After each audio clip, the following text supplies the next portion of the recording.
Olá, meus amigos, olá, minhas amigas, todos do canal Sem Censura. Hoje nós estamos aqui para fazer uma revisão, ou melhor, refazer, uma vez que o que nós vamos abordar aqui nós já falamos em sala de aula, mas a finalidade desse vídeo consiste em tirar algumas dúvidas que porventura tenha ficado. E o tema que vai ser abordado aqui agora está relacionado ao fim de um período muito tenebroso da nossa história, que foi o período da ditadura militar. E nós vamos abordar de uma maneira muito sucinta quais foram os motivos, os fatores que fizeram com que a ditadura militar chegasse ao final. E os movimentos sociais, eles têm que ser colocados como um ponto fundamental para a destruição do status quo perpetrado pela ditadura. As comunidades eclesiais de base, por exemplo, que é motivado pelos princípios da Igreja Católica, foram essenciais uma vez que fizeram com que o povo tomasse consciência do que realmente estava acontecendo no nosso país. E quando o Ernesto Geisel decretou o fim do AI-5, foi início do processo de abertura política, porque o AI-5 ele foi o ato institucional mais severo da ditadura militar. E esse ato institucional número 5 era o que legitimava a ditadura. O Ernesto Geisel, quando colocou fim a esse ato institucional, automaticamente deu início ao processo de abertura lenta, gradual e segura, como eles falavam até o momento. Foi uma abertura lenta? Foi. Gradual? Com certeza. Mas não foi precisamente segura. Uma vez que os militares, eu sempre gosto de abordar isso em sala de aula, eles não formavam um grupo homogêneo, pelo contrário. Existia a escola de Sorbonne, que era a linha mais branda da ditadura militar, formada por generais, sargentos, que muitos deles eram favoráveis à democracia, mas também tinha a linha dura. A linha dura era aquele grupo que não gostava nem de ouvir falar da palavra democracia. Então, essa parte dos oficiais do exército, conhecido como linha dura, eles simplesmente começaram a organizar atentados no sentido de fazer com que a ditadura militar se continuasse por muito mais tempo. Nós tivemos o atentado no Rio Centro, onde o sargento do exército acabou morrendo, porque no momento em que ele foi sair, uma bomba explodiu no colo dele. A ideia era jogar uma bomba onde estava acontecendo, lá no Centro de Convenções do Rio de Janeiro, estava acontecendo um movimento no dia do 1º de maio, dia do trabalhador, dia do trabalho. E, por fim, nós também tivemos o atentado à Ordem dos Advogados do Brasil, onde a secretária, ao abrir uma caixa, uma bomba explodiu e ela morreu na hora. Então, assim, vários atentados foram organizados por essa linha dura da ditadura militar. Mas os militares sabiam que mais cedo ou mais tarde a democracia voltaria a imperar neste país. E nós tivemos um movimento muito comovente, muito intenso, que foi o movimento das diretas já. O movimento das diretas já, a própria palavra fala, diretas já, tinha o objetivo de fazer com que o povo, logo em 1985, tivesse novamente o direito de votar para presidente da República. Para que essa emenda fosse aprovada, essa emenda recebeu o nome de Dante de Oliveira. Para que a emenda Dante de Oliveira fosse aprovada, era necessário o voto dos deputados. Contudo, o objetivo das diretas já não foi atingido, uma vez que a emenda Dante de Oliveira não foi aprovada. E mesmo assim, em 85 nós tivemos eleições, só que eleições indiretas. O colégio eleitoral se reuniu e 2 candidatos apareceram. De um lado, Paulo Maluf, ligado à ditadura militar, e do outro lado, o Tancredo de Almeida Neves. O Tancredo de Almeida Neves era ligado ao MDB, Movimento Democrático Brasileiro. E o MDB conseguiu articular várias alianças e conseguiu eleger o Tancredo para presidente da República. Agora, o detalhe em que a gente tem que prestar atenção é o seguinte: o Tancredo ganhou, mas diante de problemas sérios de saúde, tanto é que ele veio a falecer, o Tancredo o vice, José Sarney, acabou assumindo. Mas o significado da eleição de Tancredo Neves foi que a eleição de Tancredo significou o fim da ditadura militar, porque ele era civil, ele não tinha ligação alguma com o meio militar. Agora, alguns pontos importantes nós devemos abordar também, que foram fundamentais nesse período final da ditadura, como por exemplo a lei da anistia. A lei da anistia, nós temos que abordar dois pontos sobre isso. O ponto negativo e um positivo. O ponto positivo é que libertou aqueles presos políticos que estavam sofrendo com a tortura. Também permitiu com que aqueles que haviam sido expulsos do Brasil, aqueles que estavam exilados, pudessem retornar. Agora, o lado negativo foi o perdão concedido também aos torturadores.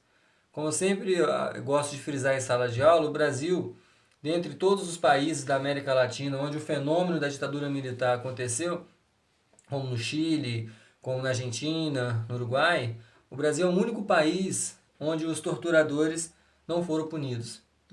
Então a lei da anistia fez com que presos políticos fossem libertados, fez, mas também acabou absolvendo aqueles que haviam praticado a tortura. Agora também um ponto importante nessa questão da ditadura foi o pluripartidarismo. O governo militar decretou o pluripartidarismo com um objetivo muito claro e sucinto. Por quê? O MDB estava crescendo muito. E o crescimento do MDB, que era o principal partido da oposição, ou melhor, o único partido da oposição, estava ameaçando a Arena, que era o partido da ditadura militar. E o crescimento do MDB, que acabou exercendo o monopólio, né, da oposição política ao MDB, aquilo acabou fazendo com que o Arena, partido ligado à corporação militar, fez com que eles criassem uma estratégia para desarticular o MDB. E a estratégia adotada pelos militares ao decretar o pluripartidarismo foi desmembrar o MDB. Porque a partir daí vários partidos políticos surgiram, como o PT, como o PFL, PSDB, o MDB se tornou PMDB. Então vários partidos políticos surgiram nesse momento. Mas o objetivo ficou muito claro. Era fazer com que o MDB, que estava crescendo de uma maneira avassaladora, perdesse todo o monopólio político que exercia até então.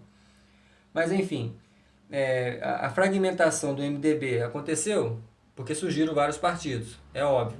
Agora, a ditadura militar percebeu que não tinha mais espaço para continuar com o autoritarismo, não tinha mais espaço para continuar com aquela ditadura sanguinária, com aquela ditadura que perseguia os opositores, que decretava a censura, a imprensa, que controlava todos os meios de comunicação de uma forma muito direta. E tanto é que em 85 tivemos a eleição, como eu abordei agora há pouco, de Tancredo Neves. Chegamos em 89. Em 89 tivemos vários candidatos que surgiram no cenário nacional.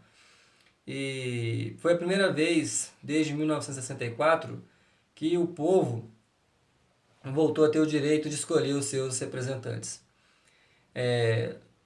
Tivemos candidatos como Silvio Santos, tivemos candidatos como Mário Covas, né? O Lula também surgiu como candidato, o Collor, vários candidatos apareceram e ficou muito Leonel Brizola, não podemos esquecer do Brizola. E em 89, então, tivemos um segundo turno entre, de um lado, o Collor e do outro, o Lula. E, diante de uma campanha insana dos meios de comunicação que vestiram a camisa e abraçaram a candidatura do Collor, nós tivemos a manipulação de debates, a imagem do Collor como esportista, como político moderno, aquele caçador de marajás que queria resolver os problemas do país, acabou fazendo com que Collor se tornasse presidente da República. E nós tivemos no governo Collor uma rede de corrupção montada, orquestrada por PC Farias, Paulo César Farias. Esse esquema PC, como ficou conhecido, revelou escândalos de corrupção nunca vistos na história do Brasil.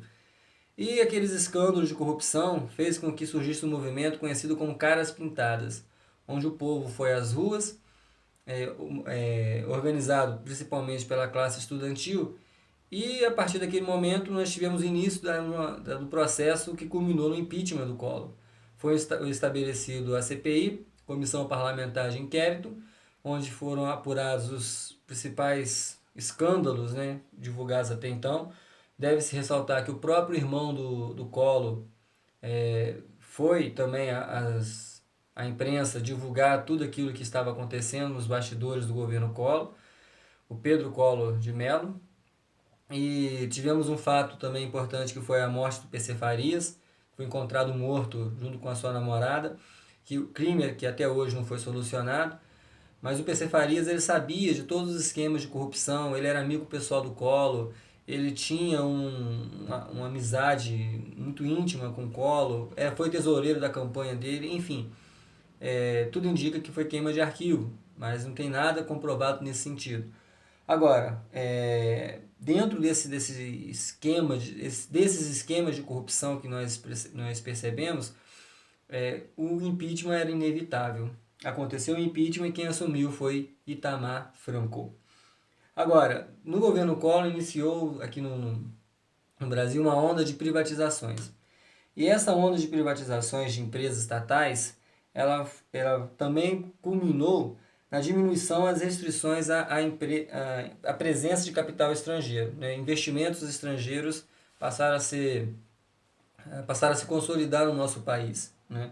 E houve também a ampliação das importações. Então, o neoliberalismo foi implantado aqui no Brasil justamente no governo Collor. O governo Collor iniciou essa onda de privatização, essa onda de capital estrangeiro no nosso país, que culminou na venda de estatais importantes que modificaram os rumos da economia brasileira. Então essa foi a nossa revisão. Qualquer dúvida, qualquer sugestão, estamos à disposição. Vou deixar aqui o endereço do meu blog. Quem quiser acessar para estudar, aprofundar mais sobre o tema, fique à vontade. Um grande abraço a todos e até a próxima. Valeu, galera!